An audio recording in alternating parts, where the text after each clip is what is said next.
I've been a complete idiot, but yeah, what else is new, right? Anyways, hey everyone, my name is Nolan, and welcome back to the Pixel Gun 3D weapon review video. And why have I been a complete idiot, you may be asking? Well, let me tell you. First of all is because in the last weapon review video I did, I said I'd give a keyword that you guys would have to comment, and then so I could do shoutouts and stuff like that, and I never actually did that. And then also, I'm going to be reviewing a weapon that is no longer in the trader's van. That's right, in the last 4 days, I have had no time to review any weapons whatsoever. Those live streams that I had are all the free time I've had this week. But I finally have some free time today, and I want to review the weapon that was last in the trader van, the Royal Cobra Spirit. And the reason why is because this weapon is easily probably the best sniper in the game right now. As a lot of you guys may know, Conductor of Souls, wherever that is right here, used to be really good, and now they nerfed it by 7%, which doesn't seem like a lot, but it actually takes out like 20 damage, I think. So this weapon doesn't one-shot nearly as much. This weapon is basically the old Conductor of Souls, except it also has poison, meaning that your chances of one-shotting are like a lot higher. You guys will just have to stick around for the damage test to see how just good this weapon is. It's insane. Also, you might as well stick around for the video because I got a pretty funny story I think you guys might enjoy when I actually do some gameplay. And speaking of gameplay and stuff like that, as you guys know, I've been doing meme edits recently, and those take about like 3 to 4 hours to edit and upload and stuff like that, and I just don't have that time right now. So I'm going to be cutting down on the meme edits, and I'm just going to be doing like a different style video today. And so shoutouts for this video go to Dino Fusion, Perp, and Ethan for finding the key, or not finding, I guess just doing what I said to get a shoutout so I could do a shoutout to this video. This time though, I'll give you a keyword to comment down in the comment section. And yeah guys, with all that being said, I just gotta say, if you find this helpful, please subscribe and turn on notifications. We're so freaking close to 2,000 subscribers. And yeah, now we can jump into the damage test. So for this damage test, I'll be joined by Trash, who has max level legendary armor, and then Platoop, who has max level mythical advanced combat armor. And for this first part of the damage test, I will not be using any equipment or modules whatsoever. It's just the raw power of this weapon. And I'm going to start off by doing a body shot to the legendary armor, which before poison did 95 damage, and then after the poison finished, it brought him down to 66 health, which with sheer raw power, no attachments, pretty darn good, I gotta say. And this weapon has a critical attribute, which means it has a 50% chance to do double damage. And when you hit a critical shot, it is a one shot with poison. No attachments, nothing whatsoever. It's just a one shot with poison. And right there was the body shot to the mythical advanced combat armor, which was able to bring him down to 90% armor after bleeding. So significant difference between the two armors, which you'll definitely see in battle, but still pretty good.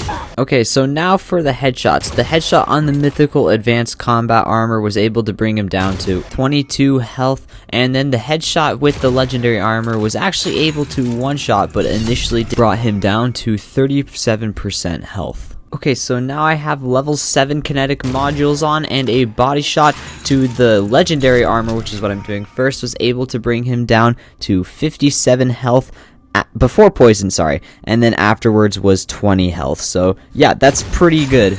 Oh, and then the headshot was just a straight up one shot. I mean, get wrecked, noob. And then finally a critical was just able to one shot also on the legendary armor.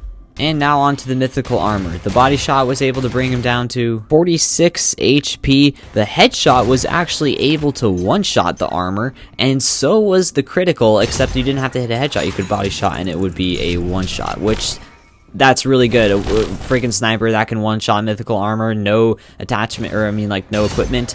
Yeah, that's pretty good. Okay, so thanks to these guys for helping me out with the damage test. If you guys are wanting to be in my damage test, make sure to join my Discord server, link down in the description. And while you're down there, why not check out my Instagram? And now we can jump into the regular matches. Alright, so what I'm just going to do today is just show you a mix of like me using the sniper and then me using it with 3Cat, and just show you like some gameplay while I do a voiceover so I can tell you guys a story. Because I think that this is a pretty freaking good story.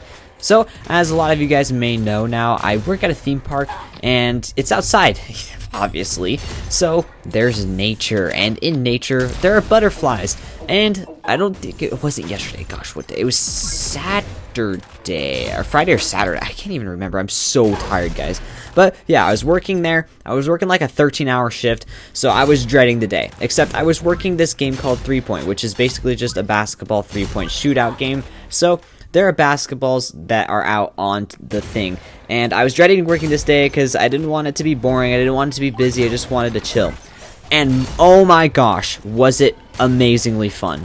So about an hour and a half into work, we're just out running the game, and I'm like resetting the basketballs because someone had just played, and I noticed that on the basketball it looked like a piece of leather was hanging out of the basketball, so I went to peel it off, and then all of a sudden whatever it was started moving, and I realized it wasn't a freaking piece of leather, it was a butterfly. And I was like, oh no, surely I killed it. But nope, it just got up, flew around a little bit, and then came back down in about like 2 minutes onto the same basketball and sat there for no joke like 30 minutes.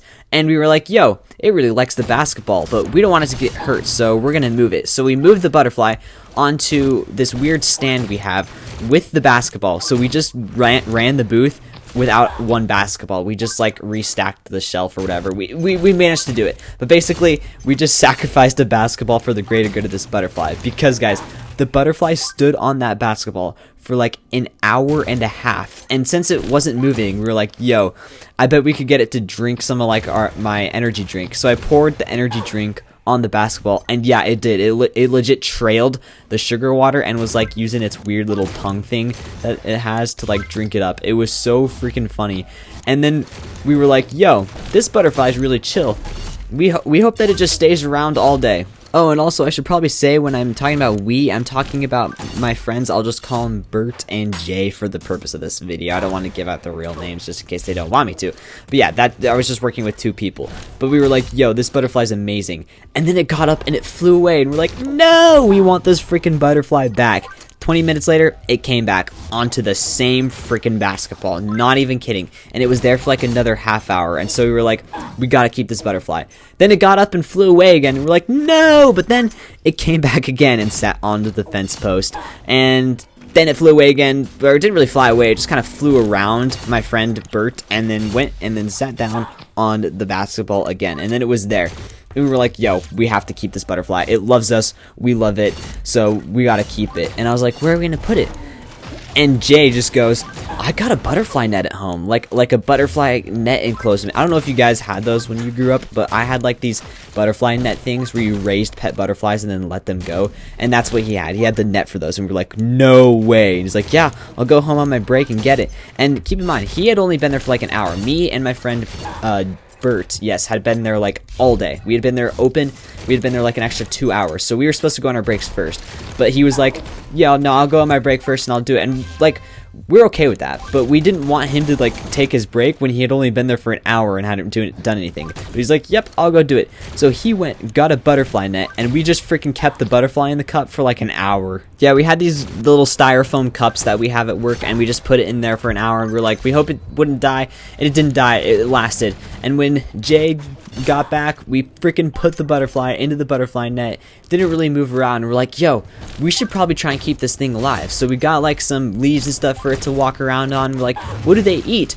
So they eat like Gatorade, sugar water, and stuff like that, and also oranges. So what Bert did on his break was he went to the local grocery store and got some oranges, and then came back and freaking put oranges in this butterfly net enclosement so that way it could have something to eat. So basically, we managed to keep this butterfly all day, a freaking full 10 hours in this booth without it getting hurt. We freaking protected it with our lives, and it was amazing.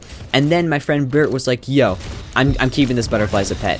He took it home, and it lasted the entire night. I was like, there's no way it's gonna survive overnight, and it survived overnight.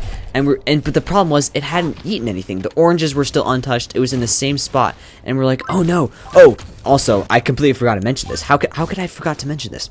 We were so attached to this thing that we gave it a name. And that name was Creamster.